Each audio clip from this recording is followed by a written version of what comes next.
Pessoal, tudo bom? Essa live vai ser com a Sarah Winter. Tô esperando ela entrar aqui. Aí o pessoal enquanto isso vai entrando.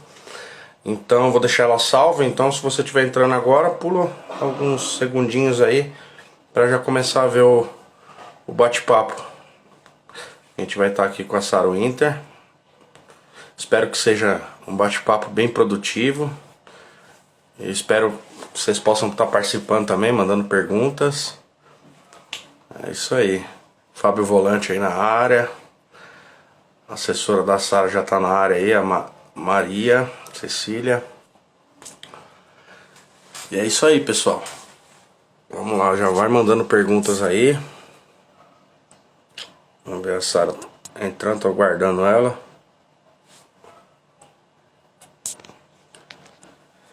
E é isso aí, pessoal.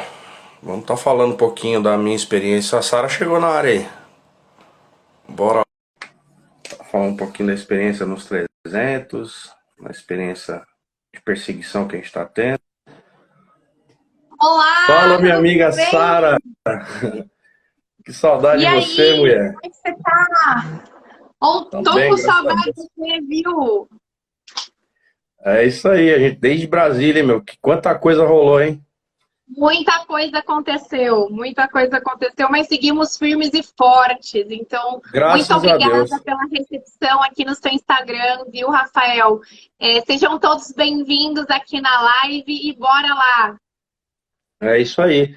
Então, Sara, o pessoal já tá mandando perguntas. Se a monarquia voltasse, como ficaria a economia e quais os pontos fracos? Então, vamos primeiro, antes de chegar nesses assuntos, até assim, você foi convidada para participar de uma live de uma página monarquista. Então, isso quer dizer que você é uma mulher, ou é uma monarquista, ou uma simpatizante. Como que você conheceu a causa? Se você é realmente uma monarquista? Fala um pouco sobre isso pra gente, pô. Olha só, eu acho muito legal essa história, porque as pessoas ficam meio espantadas. Acho que muita pessoa me pergunta se sou ANCAP, não sei por quê, porque não faz o menor sentido. Na verdade, eu sou bem conservadora. Perdão, mas olha, eu conheci o movimento monarquista porque eu morei muitos anos no Rio de Janeiro.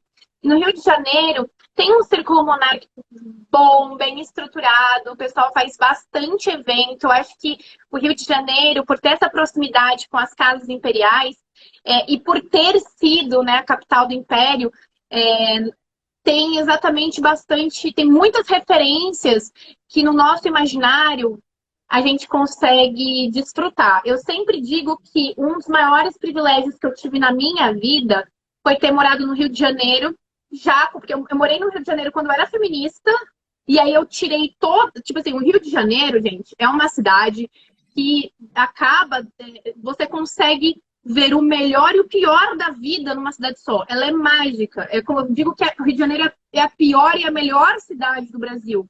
Então, se você for Sim. de esquerda, você vai ser cooptado. Tem a UERJ, tem a UFRJ, tem a UF, tem vários campos da UF. Então, eu atuava bastante lá no feminismo, nas universidades, no PSOL, no PSTU, que são partidos muito fortes no Rio. Então, eu tive o privilégio de conhecer os dois lados. E quando eu comecei a entender o que era direito e conservadorismo, eu entendi que eu estava na melhor cidade para entender sobre a história do meu próprio país.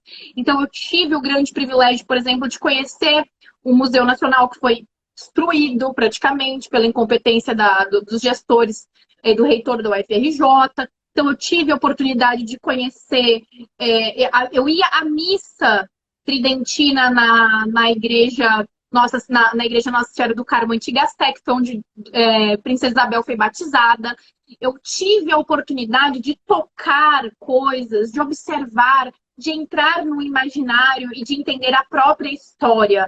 Tem museus incríveis que muitas vezes estão abandonados, mas a gente consegue ver, a gente consegue sentir. E como é que eu comecei a me identificar com a monarquia? Parece pretensão minha dizer isso, mas as pessoas que eu seguia, assim, quando a gente está mudando de lado, então em 2016, meu filho nasceu em 2015, em setembro de 2015, no final, eu dei aquela mudada, comecei a vir para a direita e comecei a estudar. E aí eu me mudei para o Rio de Janeiro de novo, já tinha morado lá quando era feminista, e comecei a observar. que as pessoas mais inteligentes e mais cultas que eu seguia nas redes sociais eram monarquistas. A exemplo do professor Olavo de Carvalho, do professor Sidney Silveira, do professor Sepúlveda, do Alan dos Santos, do pessoal do Terça Livre. E aí eu tinha uma assembleia de vozes, do próprio Ítalo Marcilli, já tinha falado coisas da monarquia, ele nem era famoso ainda, o Ítalo não tinha nem 1.000 seguidores. Eu já tinha visto o Carlos Nadalim falando coisas sobre o Império. E eu comecei a seguir essas pessoas e colocar essas pessoas na minha assembleia de vozes e pensei assim, nossa, alguma coisa tem de especial nesse tema de monarquia, porque as pessoas mais inteligentes que eu conheço se consideram monarquistas ou falam bastante, falam explicitamente. Então, eu vou começar a estudar sobre isso. E eu comecei a estudar bastante sobre a história do Brasil. Algo que me ajudou muito foi ter bastante contato com o professor Sidney Silveira e o professor Sérgio Pachá. Então, eu tive esse privilégio de ser praticamente uma pupila deles durante 2 anos que eu convivi no Rio. Então, o professor Sidney Silveira é padrinho do meu filho de batismo. Então, eu tive esse privilégio. E algo que me ajudou bastante também foi assistir a série do Brasil Paralelo, Brasil, a Última Cruzada. Que, de repente, eu vi que tudo que eu tinha aprendido na escola era mentira.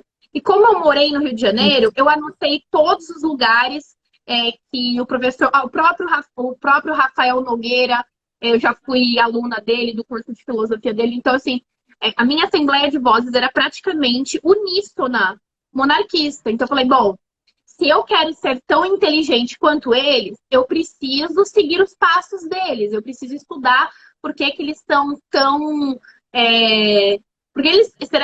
Será que tem alguma coisa a ver? Eu falei, não pode ser coincidência. Eu tenho 10 pessoas que eu sigo, que eu acho que são as mais inteligentes do país, são todas monarquistas, então eu preciso estudar sobre isso. E acho que viver no Rio, eu tive a oportunidade de conhecer muitos, muitos lugares, praticamente todos os lugares. O museu, os museus históricos, o museu ali da... Como é que chama? Você chegou aí em Petrópolis também? Você foi em Petrópolis? Cheguei em Petrópolis e foi incrível. Foi uma das melhores experiências da minha vida, porque quando muitas vezes a gente vai num museu e a gente nem sabe que a gente está olhando, mas quando a gente tem todo o imaginário formado, que a gente já estudou e a gente chega no local, a gente recebe a informação com muito mais vida, a gente recebe a informação com muito mais cautela, com cuidado, a gente consegue entender melhor. E acho que foi isso que me atraiu bastante para a defesa, para a restauração da monarquia. E toda vez que alguém me pergunta, sim, eu sou monarquista e acredito que a república não tem dado muito certo. E estou dentro dessa luta aí. E é golpe atrás de golpe, né? Depois da proclamação da república. Inclusive, hoje está rolando um golpe de Estado hoje, que a gente está acompanhando aí, porque a Constituição, ela é clara, eu não sou nenhum amante da Constituição, não gosto dessa Constituição. Não, eu odeio. Mas o Rafa é meio pecado seguir a Constituição, né? A gente parece que foi criado para idolatrar a Constituição, mas essa Constituição é uma porcaria. Ela tem que ser rasgada, jogada no fogo. E tem que ser feita uma Constituição que seja patriota. A Constituição é comunista, ela foi feita, os constituintes, todos. Então, ela foi feita para fazer o Brasil não dar certo, que é exatamente o que o próprio o Luiz Felipe escreve no livro dele, porque o Brasil não deu certo. Sim, eu já li esse livro, é muito bom. Mas então, mesmo ela sendo ruim, cara, o mínimo que tem que ser feito pelos políticos eleitos por nós é seguir ela e a gente lutar para mudar ela com o tempo. Agora, hoje estão rasgando a Constituição que diz claramente que o presidente das câmaras não podem reeleger na mesma legislatura, dentro do mesmo mandato. E eles acabou de passar pelo STF que vão poder. Então, é realmente um absurdo o que ocorre. Sim. E a gente, eu, você, por falar sobre isso, por mostrar isso nas nossas redes sociais, nós estamos sendo perseguidos. Você muito mais do que eu, porque eu tive meu celular apreendido, eu tive a Polícia Federal 6 horas da manhã na porta da minha casa, e você está até hoje trancado em casa com a tornozeleira eletrônica no pé. Você, a Érica, o pessoal, é um monte de gente. Então, o Renan também acabou de entrar na live, também está passando por essa situação. Então, quer dizer, nós estamos sendo perseguidos. E outra, olha que engraçado. toda a galera que está sendo perseguida é uma galera conservadora, uma galera de direita. Nós temos um presidente hoje que é de direita, que é conservador. E a galera na época da campanha, em geral, falava assim, não, se eleger o Bolsonaro, nós vamos viver uma ditadura. Só não falavam que a ditadura seria da oposição. Entendeu? Exato, exato. Perfeitamente. Sua colocação, Rafa, foi perfeito, porque, na verdade, uma das zoeiras, né, das trollagens que a esquerda fez comigo é justamente falar como que você é presa política se você tem o governo do seu lado. E exatamente isso. Ter um presidente no poder não significa ter o poder de maneira hegemônica. Isso não tem nada a ver uma coisa com a outra. Hoje a gente vê, o governo Bolsonaro, ele tem muitos defeitos, ele também tem muitas qualidades. Então, assim, obviamente, como um ser humano, e às vezes as pessoas exigem demais do presidente, e eu sempre falo, vocês querem um presidente perfeito, vocês têm que eleger Jesus Cristo, porque não vai ter um presidente perfeito. É o primeiro governo de direita, obviamente, o primeiro governo de direita vai errar muito por questões de experiência, até por falta de pessoal qualificado para ser nomeado. Claro. Então, nós não temos uma geração de elite intelectual que possa ocupar 30 mil cargos no governo. Assim, quem é que o Bolsonaro vai colocar lá? Podia ter colocado pessoas melhores? Podia, mas quem são essas pessoas? Né? Se a gente não tem ainda uma geração igual a esquerda tem, de elite intelectual. Então, eu sempre digo que nós estamos vivendo uma ditadura e golpe atrás de golpe. E parece que os golpes que a gente tem sortido, e pode ser que as pessoas não gostem do que eu vou falar, mas é a realidade, a gente tem que entender isso, são golpes militares.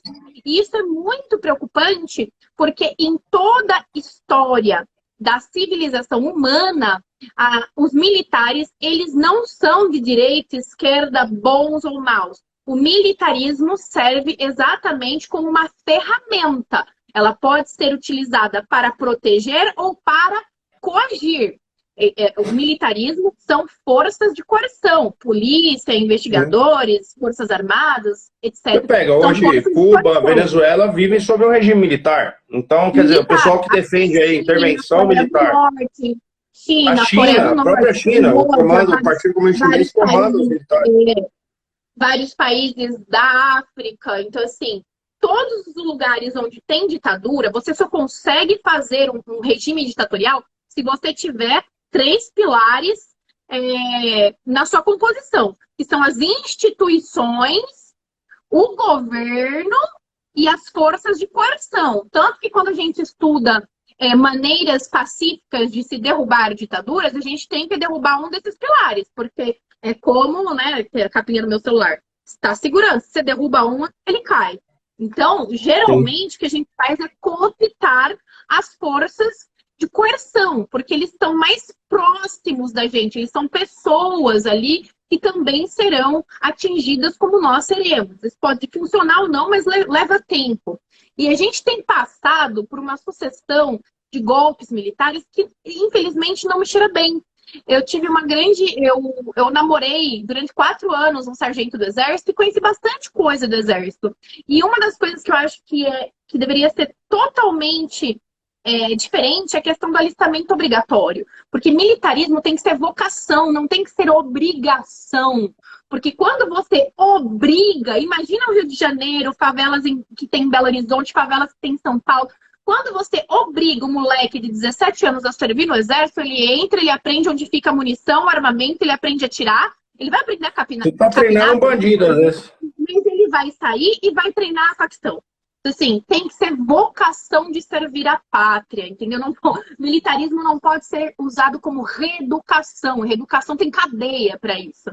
Então, eu acho que, 89 nós tivemos um golpe militar que implementou a República e fez essa cagada toda. Depois nós tivemos um regime militar e tudo bem. Acho que o regime militar teve os seus grandes méritos, né? O milagre econômico, etc. Mas também teve as suas grandes cagadas, que é algo que o professor Olavo repete consuetudinariamente. Eu falei tudo errado, não façam memes depois, tá?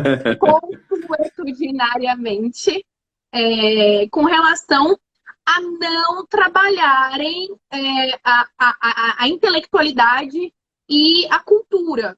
Então, assim, o positivismo militar é algo que abriu uma grande brecha para que hoje nós passássemos pela terceira cagada militar. Os militares, eles deveriam nos proteger, eles deviam estar lutando contra a gente. E o que acontece? Nós não temos hoje uma geração de grandes patriotas no exército. Pode ter um outro, eu estou falando do macro, gente. Estou falando da grande macroestrutura, principalmente dos grandes oficiais, de generais, de coronéis, etc. Infelizmente, a gente não tem. Uma coisa que as pessoas não sabem, Rafa, que eu fico muito triste, esse povo que pede intervenção militar, eles não sabem que hoje os generais 4 estrelas, hoje os generais que são, por exemplo, comandante militar do Sul, do Sudeste, eles foram nomeados por governo... FHC, Dilma, Lula, Dilma e um outro Temer. Eles foram nomeados. Acho que Bolsonaro não nomeou nenhum ainda. Já deve se nomeou, foi 1 ou 2 ali. Então assim, para você ter comandantes de alto cargo nas Forças Armadas, quem tem que sancionar esses nomes através de listas são os presidenciáveis, são os presidentes que estão ali. E nós não tivemos presidentes, nós não tivemos generais ali ainda pelo Bolsonaro. Então, todos os grandes generais que nós temos hoje estão ainda a favor do lulopetismo e foram nomeados, é como se fossem ministros do STF.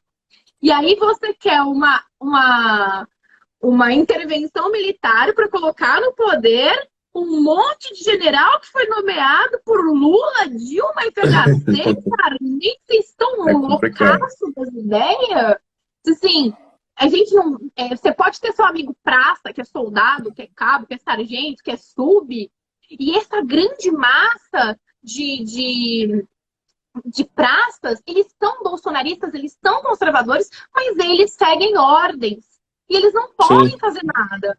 Então, assim, o nosso problema hoje é realmente a maneira com que a carreira militar é construída e que acaba gerando essas três. Eu acho que a gente podia até, Rafa, fica uma sugestão para a gente construir uma palestra junto das 3 intervenções militares que acabaram com o Brasil. E isso não tem nada a ver com... Isso não tem nada a ver com a esquerda, tem a ver com a gente melhorar o militarismo no nosso país, dar e construir sugestões para que os nossos militares estejam a favor do povo e não a favor dessa tecnocracia, desse positivismo que coloca a nossa soberania em risco. O que adianta a gente ver, por exemplo, se a gente for colocar na balança, hoje os movimentos monárquicos, eles fazem milhões de vezes mais pela cultura do país, pelo resgate da nossa cultura, da nossa identidade e pela soberania popular do que as nossas Forças Armadas.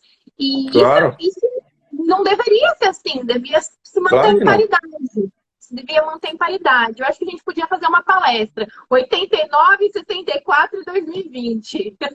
Bora marcar. E uma coisa, o próprio Olavo, ele deixa muito claro isso, que é o seguinte, a gente teve tudo ao contrário, porque a esquerda, ela se preparou durante mais de 70 anos ali para até assumir o poder ali com a eleição do Lula, a esquerda radical mesmo, apesar de que o Fernando Henrique não deixa de ser também, mas aquela descarada foi o Lula.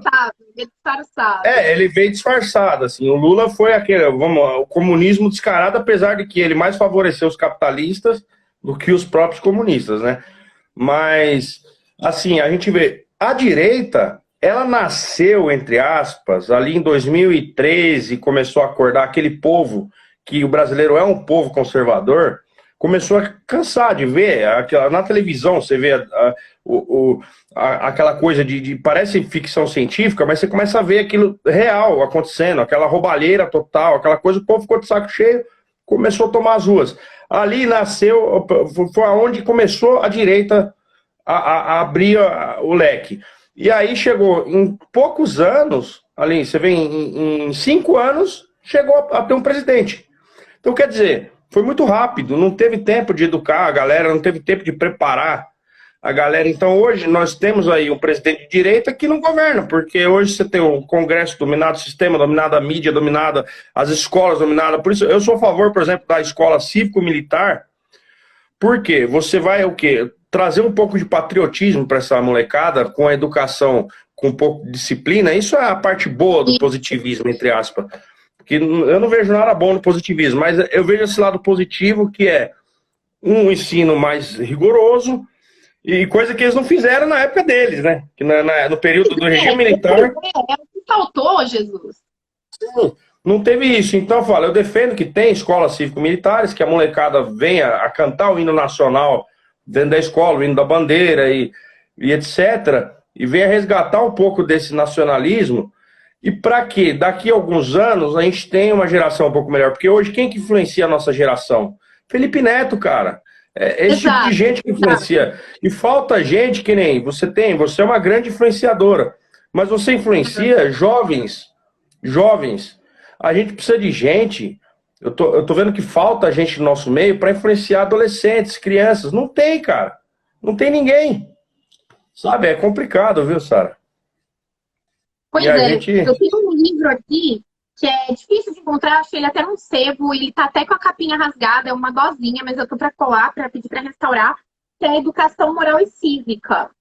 E quando eu li esse livro, eu estava esperando coisas diferentes. Tanto falavam sobre educação moral e cívica, mas realmente é um livro que deveria ter sido, assim, é um livro que não trabalha muito questões de virtudes, de filosofia, mas que trabalha, parece que é aquela educação voltada para o mercado de trabalho, é aquela educação voltada para desenvolver um cidadão para o mercado de trabalho. Então, a gente já vê esse tecnocentrismo. Então, foi bom eu ter esse material para ler. E a crítica que a gente faz aos militares é uma crítica construtiva, é uma crítica positiva, que nós queremos forças de coerção que estejam ao lado do povo. O que me adianta um general do governo Bolsonaro me chamar Aldo Rebelo, que foi ministro da Defesa no governo Dilma, para ir lá, para ficar de mão. Isso não interessa para a gente.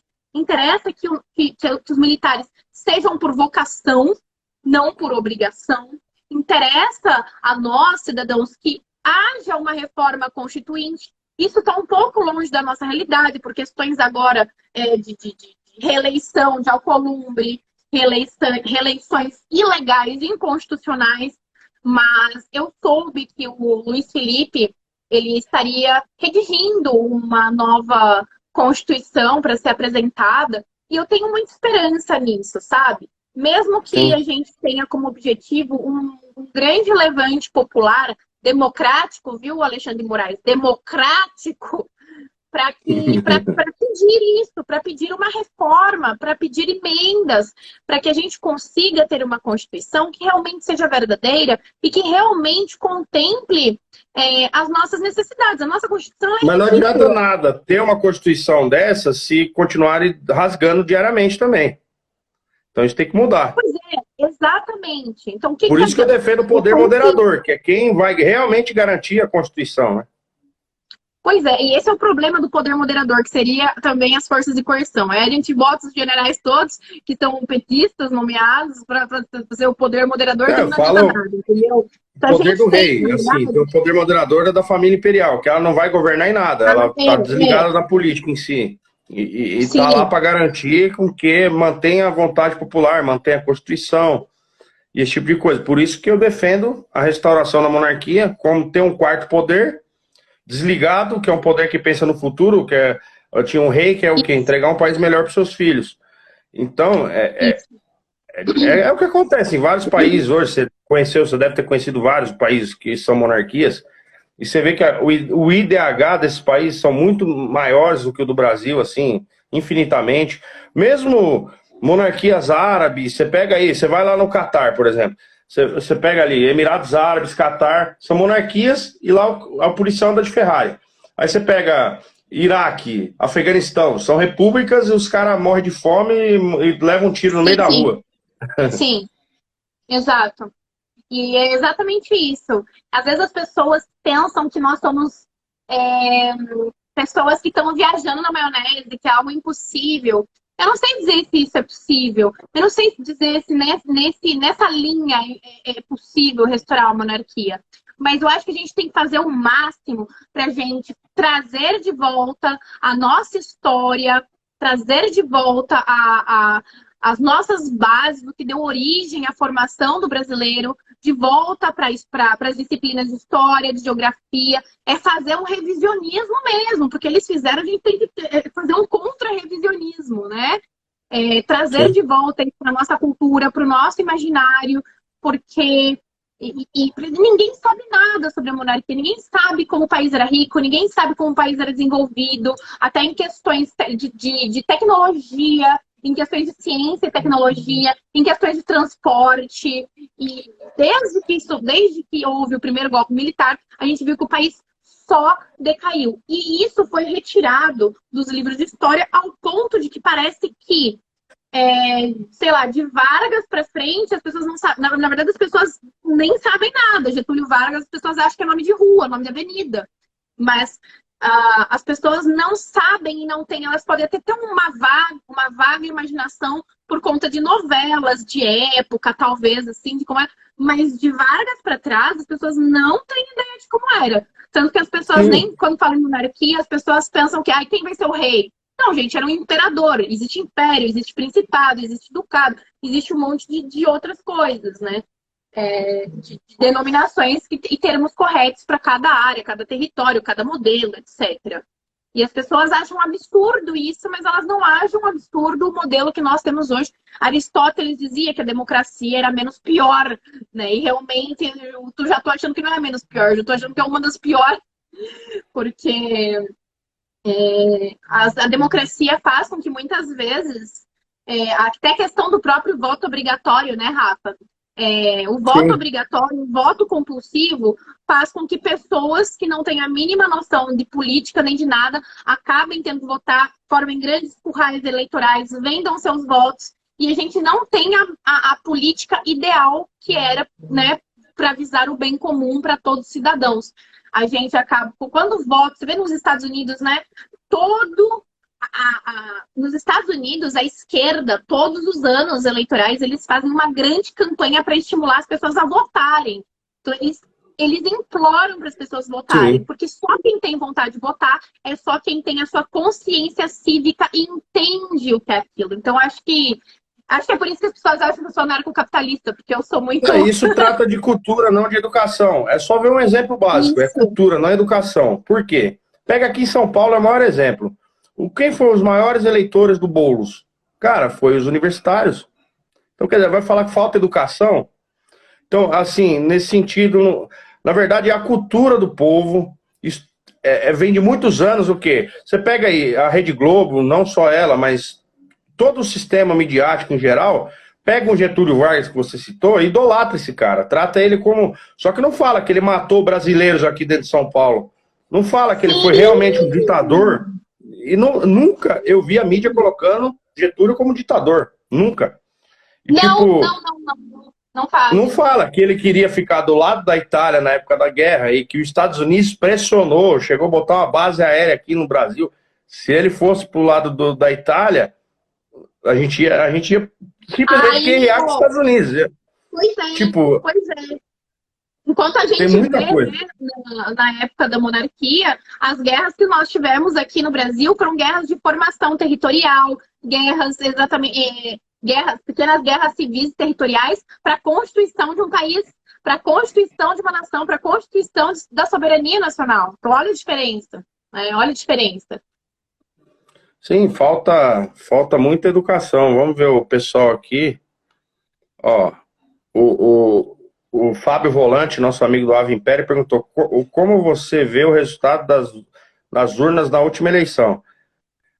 Olha, isso. Como você vê, Sara? Um beijo aí pro pessoal do Ave Império também, grandes parceiros. Sou muito fã. Olha, eu acho de verdade, Rafa, que nós estamos sofrendo um ataque de manipulação das urnas digitais já tem alguns anos. Isso se mostrou muito presente nas eleições de 2018, quando várias pessoas demonstraram, através de provas materiais, de vídeos, de fotos, como se digitava ali Bolsonaro e aparecia outras pessoas, se digitava um candidato, aparecia outro da oposição. Então, a gente já sabe que isso acontece. Esses meses atrás soltaram uma notícia que ficou bastante em voga com relação que o Bolsonaro teria ganho no primeiro turno em 2018.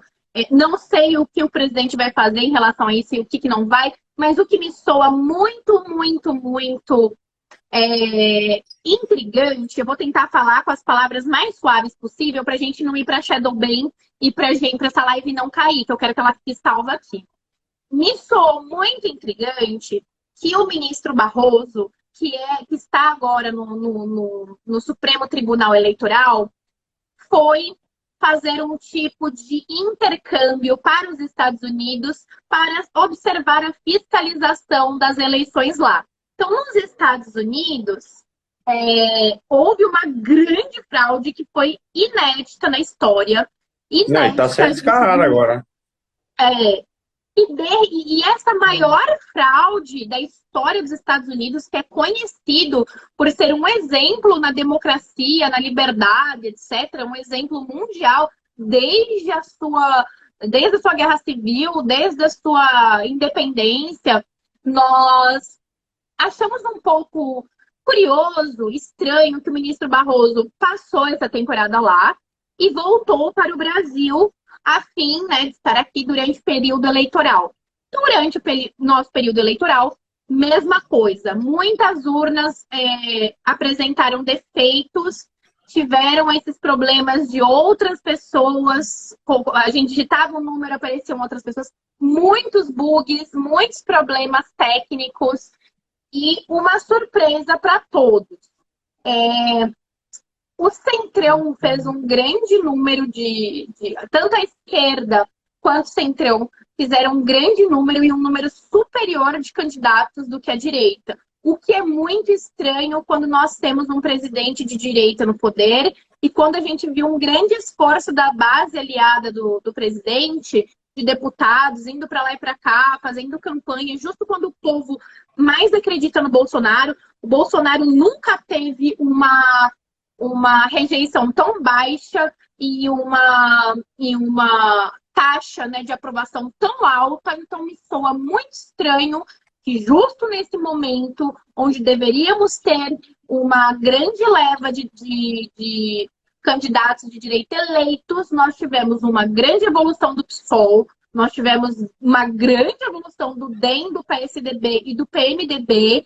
Isso me soa muito estranho. Nós tivemos candidatos que tiveram dinheiro para fazer campanha, que fizeram campanha, que tiveram apoio e que tiveram 200, 300 votos, que é algo absurdo.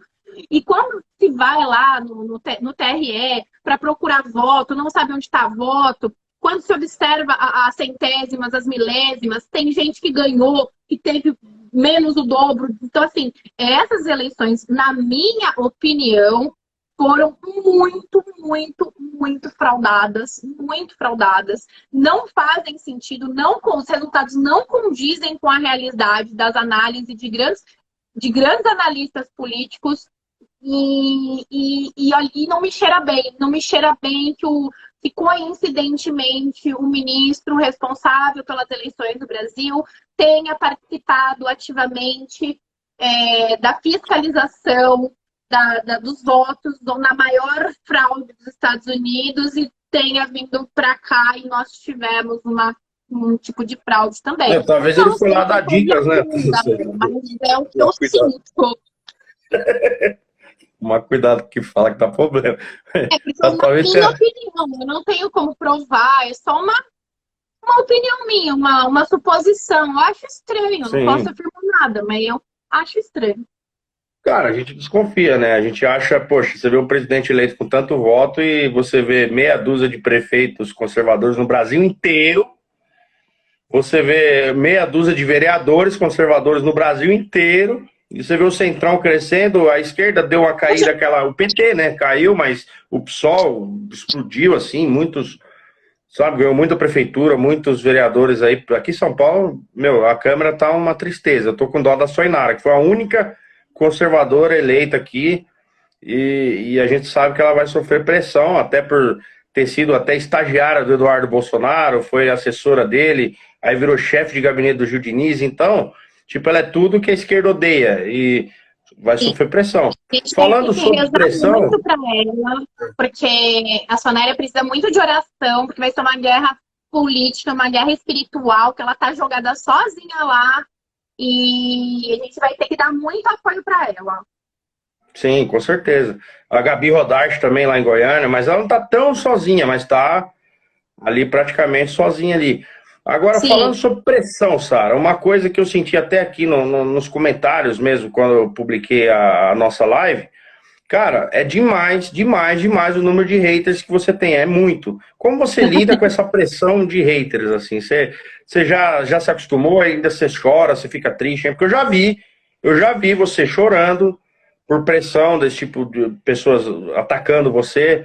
E hoje, assim, depois de tudo que rolou, que aumentou, triplicou o número de haters pro seu lado, você já aprendeu a lidar com isso ou ainda você sofre muito?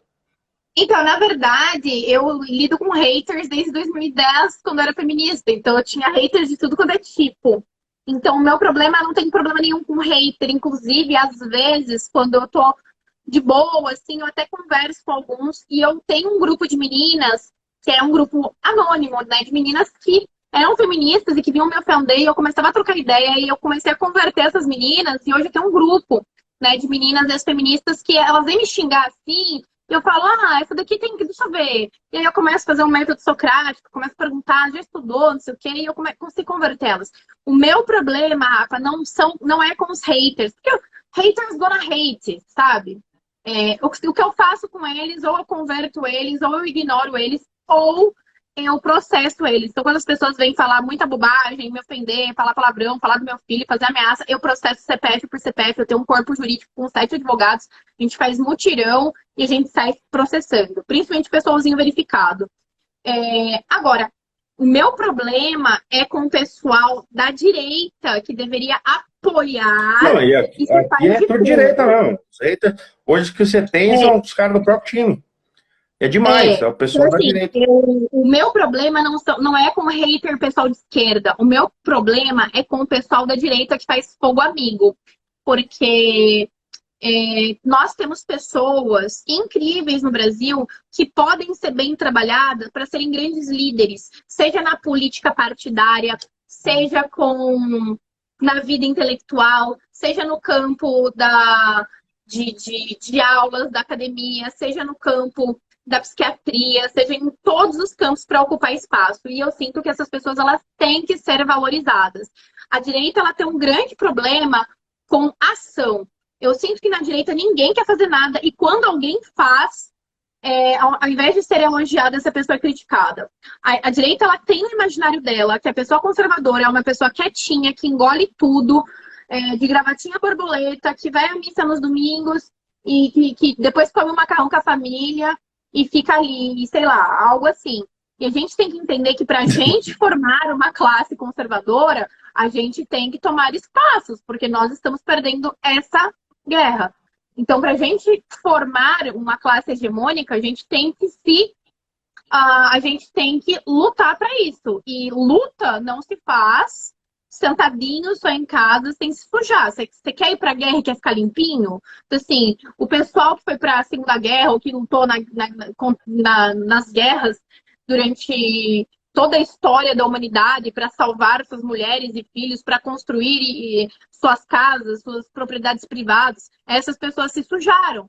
Elas não ficaram em casa, se sujaram de lama, de pólvora e de sangue. Então, assim, é a mesma coisa que a gente precisa fazer. Só que a direita, eu acho que ela não está emocionalmente preparada para isso ainda. Eu acho que tem que ser um trabalho da formação do imaginário para ela entender que se ela não tomar uma atitude para ocupação de espaço em todas as áreas, ela será engolida, destruída e não haverá espaço. Então, eu acho que o conselho que eu posso dar para a direita é que tentem entender que nós estamos numa guerra e que é necessário ter luta. Essa luta precisa ser violenta? Não. Existem várias técnicas como que a gente pode ganhar. Mas é necessário se mexer. Não dá para ficar terceirizando a luta para todo mundo. Então, assim, não dá... Sara, por exemplo, uma coisa... Sara, eu recebi um vídeo de WhatsApp de uma menininha sendo estuprada. Manda para Damares. Por que eu tenho que mandar para Damares? Liga no Disque 100 e faz a denúncia. É isso. Porque eu não faço parte do ministério, eu não sou da ouvidoria. Então, ligue você para o Disque 100, fique meia hora no telefone e faça a denúncia. Então, o brasileiro tem preguiça de lutar, terceiriza a luta para outras pessoas e ainda critica quem faz. Então, assim, como é que a gente vai fazer? E o pessoal tem aquela crítica assim, fala, poxa, a Sara é extremista, aí fala assim, aquele acampamento dos 300 era algo extremista. Eu falo, com experiência própria, pois eu tive lá, eu não cheguei a dormir no acampamento, mas chegava às 7 horas da manhã e ia embora meia-noite de lá. Eu sou muito gordo, para dormir no chão é complicado. Mas, tava lá, tava presente lá, e eu vi com meus próprios olhos o quê? A Dona Inês, uma senhorinha maravilhosa, eu vi crianças, seu filho, eu vi uma Sara mãezona, o tempo todo lá, a gente conversando, fazendo reunião, a criança vinha, ela, não, calma aí, dá atenção pro filho. Cara, eu não vi extremismo nenhum. E tratam assim, poxa, Sara extremista. Cara, eu conheço a Sara amorosa, eu conheço a Sara que grita quando tem que gritar, que fala durezas no que tem que falar, mas é uma Sara com coração puro, uma Sara, você vê que eu vejo o amor de Cristo em você, eu vejo a transformação que ele fez na sua vida, porque eu pego os vídeos, eu confesso que a primeira vez que eu comecei a conhecer você, eu vi, poxa, essa mina é meio doida, sabe, eu tinha o pé atrás com você, até te conhecer pessoalmente. Acho que foi na Marcha pela Vida que eu te conheci, vi o carinho que você me deu, assim, sem me conhecer. E aí comecei a acompanhar, comecei a te seguir nas redes. E aí até te conheci lá no acampamento, assim, eu já tinha te conhecido pessoalmente, mas nunca tinha parado para conversar e ficar um bom tempo conversando com você. E eu vi que é outra Sara, outra pessoa. Então as pessoas julgam muito as pessoas sem conhecer. E acreditam em narrativas midiáticas. Mas eu quero dizer para todo mundo que está aqui na live, se alguém, poxa, essa ideia de extremismo de Sara, isso é mentira. A Sara é uma pessoa que luta, tá aí, ela roda o mundo aí para lutar contra o aborto, ela é uma ativista, o foco dela é essa questão do aborto, mas ela tá lá, e é uma pessoa, cara, super do bem, sabe? Eu não tenho críticas, assim, para falar da Sara, pelo que eu conheço ela, tenho do passado, aí ela mesma sabe, ela mesma fala sobre isso. Mas é isso, Sara, e aí, eu não sei se você pode falar sobre, mas fala um pouco da experiência aí dos 300 aí, se você puder falar. Posso falar. Eu acho que foi uma experiência muito boa para a gente aprender e para a gente entender quais eram os limites do Supremo Tribunal Federal e da esquerda organizada no Brasil. Então, a gente sofreu muitas críticas da própria direita com o acampamento, mas as pessoas não sabem que tinham mais 2 acampamentos aqui. É que realmente o nosso acampamento foi muito midiático e a gente conseguiu entender, se serviu para alguma coisa, a gente conseguiu entender os limites, né? O que é limite para a gente ir preso? Bom, o acampamento dos 300 não soltou rojão nenhum, então foi outro acampamento que soltou rojão perto do STF e a gente foi preso por causa deles e eles estão soltos até hoje. A gente fez um protesto religioso com tochas imitando a Batalha de Gideão, né? Dos 300 de Gideão, que deu a origem ao nosso nome. Então nós fizemos um protesto religioso e nós seguramos cartazes e fizemos grito de guerra e jogamos bexiga de água na cara de fotos da Joyce Haas chamando o ministro. A gente trabalhou bastante com técnicas não violentas de retirar a autoridade de pessoas com comportamentos que a gente julgava ser ditatorial. E foi algo que foi muito chocante para a direita. Então, acho que, como eu falei, a direita tem bastante a aprender sobre militância. A direita ainda acha que militância é algo específico da esquerda. Quando, na verdade, a militância nada mais é do que um grupo gigante de pessoas organizadas que muitas pessoas não são, mas que devem ser financiadas por pessoas que têm dinheiro. Nós não éramos financiados por pessoas que tinham dinheiro, mas a gente fez uma vaquinha que bateu 70 mil reais e a gente comprou muita barraca, alugamos uma casa, e vaquinhas de pessoas do Brasil inteiro. E graças a Deus, todo o processo... E a comida era boa, hein? Comi bem lá, eu engordei pra caramba lá. Você viu? E a gente vivia numa boa, respeitando todo mundo, com idosos, com criança, com todo mundo, sabe? De maneira pacífica. E a gente agiu no momento em que nós sabíamos que tinha um processo de impeachment em curso. Então nós conseguimos, não só nós, os 300, mas todas as pessoas que vinham, as milhares e milhares e centenas de milhares de pessoas que inundavam Brasília aos finais de semana, a gente conseguiu segurar. A gente conseguiu segurar bastante o presidente, não só no poder, mas a moral do presidente no meio da pandemia, aquele negócio de governadores. Então, o povo vir para Brasília se manifestar foi algo que eu acredito que tenha dado uma força moral para o presidente incrível. Sim. Pronto, deu uma melhorada. Então, acho que a gente conseguiu segurar bastante a moral do presidente para ele saber que ele não estava sozinho, que ele não ia ser derrotado, que ele não ia ser tirado do poder ilegalmente, né? E acho que uma coisa que foi muito positivo também foi para que as pessoas entendam que deve haver militância. Militância não é um grupo de pessoas fazendo arruaça. Militância é um grupo de agentes intelectuais que elaboram estratégias a curto, médio e longo prazo de conquista de territórios, seja território físico, território econômico, território biológico, qualquer território. E esses intelectuais, eles são a militância e eles dão ordens para ativistas. E os ativistas podem ser políticos. O que vocês acham, gente, que os políticos de esquerda votam com aquilo que eles querem? Não, os políticos de esquerda, eles votam com aquilo que o partido manda, o Partido Comunista Chinês, o Ciro, o Partido Ciro, o PSOL, tudo, quem manda é o Foro de São Paulo. O pessoal que está lá, exercendo esses cargos, eles não votam com aquilo que eles querem, eles só apertam o botão sim e não daquilo que uma grande militância intelectual exige que eles façam. Então, eles são ativistas que cumprem ordens, assim como os sindicalistas, como os ativistas de rua, como os professores, os agentes midiáticos. Esses são ativistas e militantes, são essas pessoas de vida intelectual que desenvolvem essas estratégias. Então, quando a gente fala que a gente precisa de uma militância, eu não estou falando que a gente precisa de um bando de arruaceiros do Black Lives Matter fazendo arruaça na rua. A gente precisa de uma grande militância, de uma grande elite intelectual que receba um financiamento milionário para desenvolver estratégias para que a gente consiga, através dos ativistas, colocar em prática. Porque, por exemplo, hoje a militância de esquerda ela é financiada pela Fundação Ford, pela Fundação Rockefeller, pela Open Society Foundation, pela Bill e Melinda Gates Foundation, pela IPPF, pela ONU Mulheres, pela FMI, por vários fundos internacionais. E então, a gente, ao contrário, quando tem um seguidor nosso que nos apoia, o meu apoio caiu. O seu também parece que caiu também, né? Também, sim.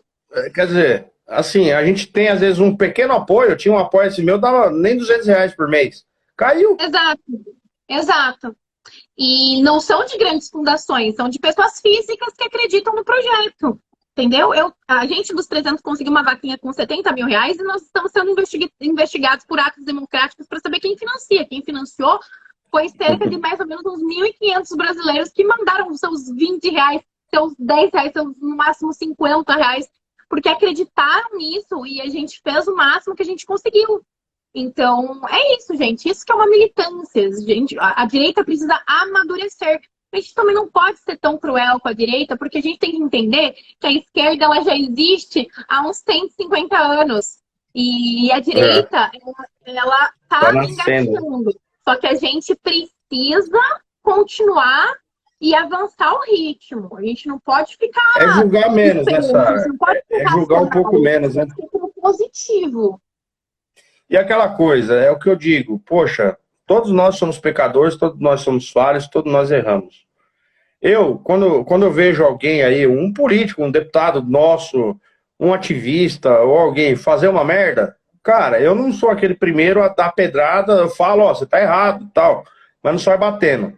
Eu acho assim, a gente tem que parar de julgar o próximo e bater em quem realmente precisa, que são os traidores. Esses, a gente tem que descarar, tem que mostrar o tempo todo que eles são traidores, porque para não continuar no nosso meio, porque engana muito. Você vê, a Joyce Hasselman teve 100 mil votos aqui em São Paulo. Então, quer dizer... na cidade de São Paulo? Na cidade, aqui da prefeitura. Ela teve 100 mil votos. É eleição para eleger uma cadeira de vereador. Então, tipo, ela Sim, como candidato a prefeito. Foi pouco, mas não foi tão pouco. Cara, são 100 mil. Uma mulher que traiu. Petista não suporta essa mulher. O bolsonarista não suporta, ninguém suporta. Ela foi. Então, quer dizer, o traidor, aquele que trai mesmo, que é mau caráter, que não vale nada, esse tem que ser descarado e mostrado. Agora, um erro. Eu já cometi um monte de erro. Sabe, nós cometemos, então não adianta a gente crucificar. E o que está rolando dentro da direita? Muito isso. Tá um crucificando o outro. Um crucificando, porque exato. discorda de uma ideia, discorda no posicionamento. Uma briga de egos muito grande, é que eu falo. O problema da direita é que as pessoas não trabalham com vocação. O que a gente aprende na esquerda? A gente aprende a trabalhar com vocação. Então, se você tem vocação para dar aula, você vai ser um doutrinador, um professor que vai doutrinar. Se você tem vocação para mentir, você já vai ser jornalista, entendeu? Se você tem vocação para show business, a gente vai contratar um produtor, você vai virar funkeiro. Então, assim, tem tudo, tem grandes teias. Só que as pessoas sabem cada um o seu lugar. É óbvio que é da natureza humana, Rafa, que nem toda pessoa nasceu para ser líder, nem toda pessoa nasceu para mandar. Existem pessoas que nasceram para mandar, existem pessoas que nasceram para obedecer. O que acontece na direita brasileira é que todo mundo acha que nasceu para mandar. E não tem como. Então, assim, as pessoas É um ego muito alto, né? de novo por estar falando isso, mas isso é aptidão, é questão de vocação, é questão de aptidão. Tem pessoas que são feitas para liderar, tem pessoas que são feitas para serem lideradas, e ser liderado não é demérito. A base de uma grande coisa é ter várias pessoas. Uma empresa não vai para frente com o líder, mas ela vai com vários funcionários bem liderados. Isso não é demérito. Líder é diferente de chefe, né? Líder é diferente de chefe. Exato. O líder conquista a liderança, o chefe manda e pronto. Exato. Entendeu? Hoje nós temos, por exemplo, dentro de uma mesma cidade, nós não temos um grupo de direita. Pode ser uma cidade pequenininha. Nós vamos ter 3, 4, 5 movimentos de direita porque brigaram um com o outro e saíram e fizeram seus próprios. Isso não existe na esquerda. Você não precisa... Ninguém na esquerda é amigo. As pessoas são agentes de uma revolução.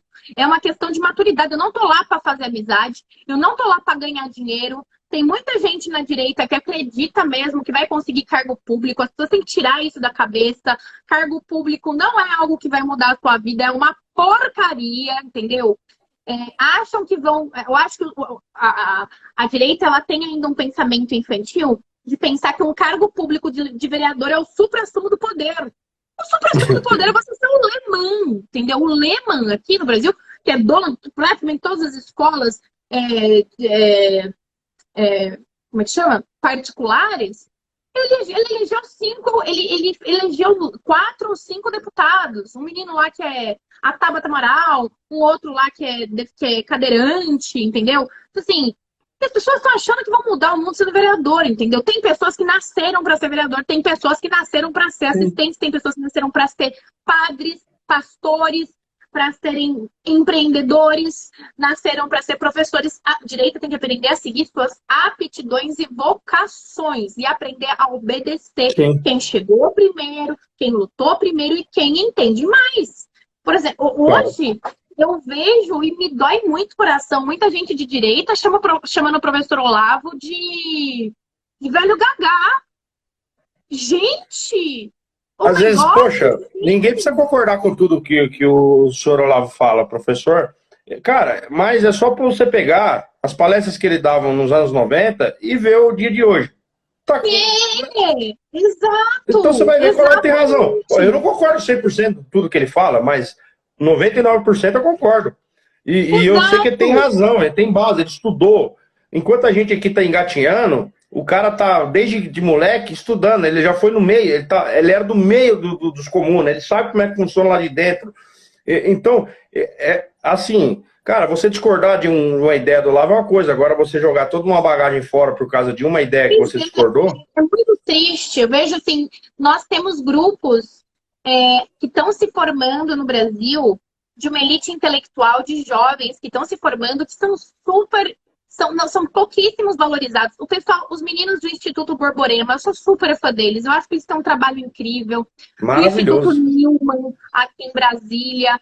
tem vários institutos conservadores que estão começando e que eu não vejo as pessoas ajudarem, sabe? Tem que ajudar financeiramente, tem que ajudar divulgando. Tem um menino, meu, que eu queria, se eu fosse rica, se eu fosse uma pessoa, um empresário, fosse milionária, meu Deus do céu.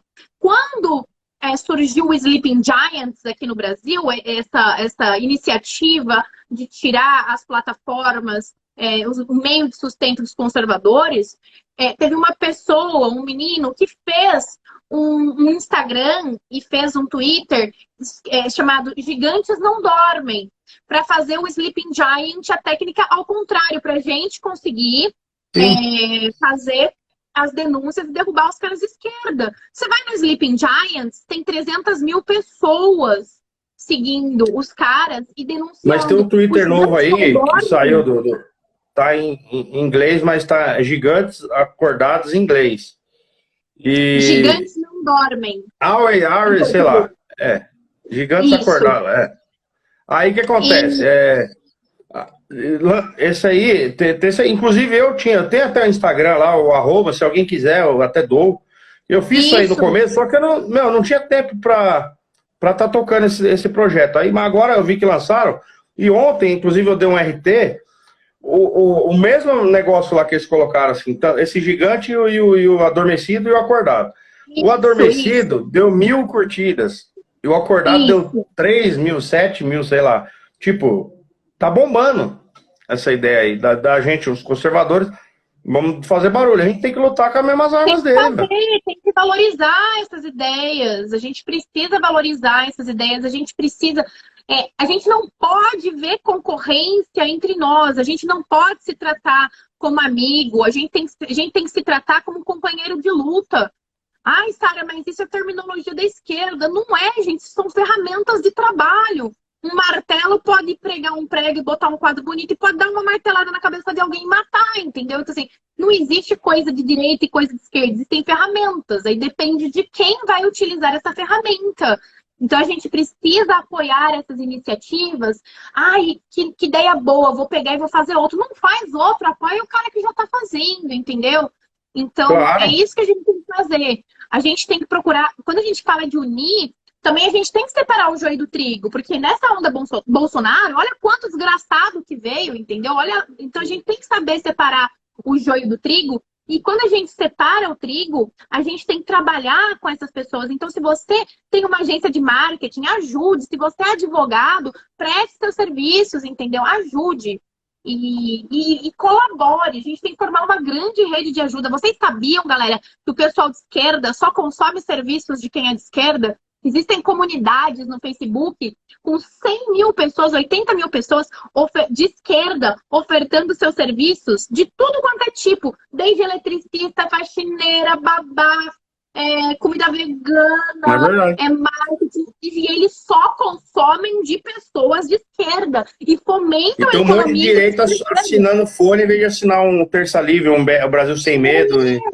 Exatamente. Então fica uma dica aí. Eu já estou fazendo muita coisa, não consigo fazer isso. Mas a gente precisa fazer uma comunidade de consumo só de pessoas de direita. As feministas, elas têm grupos com 20, 30 mil pessoas que elas consomem produtos só de outras feministas e elas conseguem ir se ajudando. Então por que a direita não tem isso? Porque não é algo difícil de fazer, entendeu? Eu acho que a gente precisa estudar, a gente precisa aprender com quem tá ganhando. E vai usar a técnica de esquerda. Não é técnica de esquerda, é técnica. É técnica. Um exemplo que eu posso dar para vocês, sabe aquele punho cerrado assim? Eu posso fazer assim e o pessoal vai achar que é de esquerda. Mas esse mesmo punho cerrado foi utilizado em 1995 por um grupo chamado Otpor, na Sérvia, para acabar com um ditador comunista. Então, o símbolo do movimento que destituiu do poder o Milosevic, que era um ditador comunista, era o punho para cima. Sim, punho para cima não é algo de esquerda. É um símbolo. Você pode usar para o que você quiser. Só que eles acabam dominando essas coisas no imaginário e a gente cai na deles, entendeu? A gente cai. A gente não pode deixar eles